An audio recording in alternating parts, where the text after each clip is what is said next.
आमे आज देखा 5/12/2025 रु 5 शेष पर्यंत जून मास पर्यंत बृहस्पति मिथुन गमन कर कर्कट अच्छा मिथुन को जी शुक्रवार पौष मास प्रतिपदा तिथि संध्या 5:25 मिथुन राशि को बृहस्पति 3 पाद को गमन करेंगे। मेष राशि भाई बहन मानकर 1-1, 2-1, 3-1 कौन फल आसो देखिया। मेष, वृष, मिथुन, कर्कट, सिंह, कन्या, तुला, बिछा, धनु, मकर, कुंभ, मीन राशि है 12टी। मेष, वृष, मिथुन इन बृहस्पति ये अच्छा डिसेम्बर 5 ये आसवे आसिले कौन हम ना मेष राशि भाई बहन जो रही 1-1, 2-1, 3-1 तेना कौन फल आसूँ आलोचना करवा। जे जदि बृहस्पति तृतीय हेले अवश्य तृतीय बृहस्पति से भल नुह। मिथ्या, अपवाद, कलह,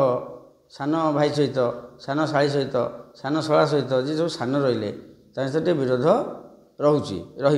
अहेतुक नुह टे किंतु जेहेतु बृहस्पति हेले आपणकर नवमाधिपति एवं द्वादशाधिपति ये रहिले तृतीय स्तर रे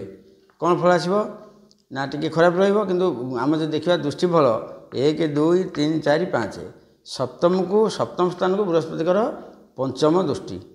नवम स्थान को बृहस्पतिकर सप्तम दृष्टि, एकादश स्थान को बृहस्पतिकर नवम दृष्टि यार फल ना कौन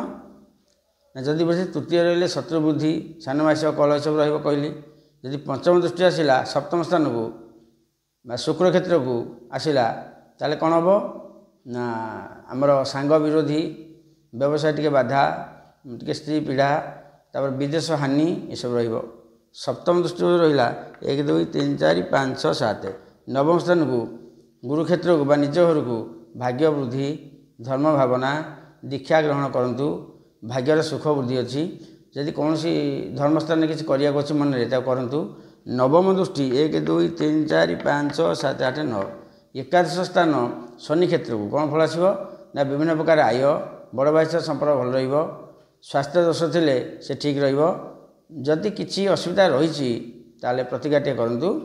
तुलसी रे जो माटी गाधेकरी सबुदिन टे मथारे तिलक भाया लगातु ये प्रतिकार करूँ बृहस्पति शुभफल आसो। फेर तो आउची जाऊँगी से कौन अच्छी तेनाली फेर देखा परवर्ती राशि।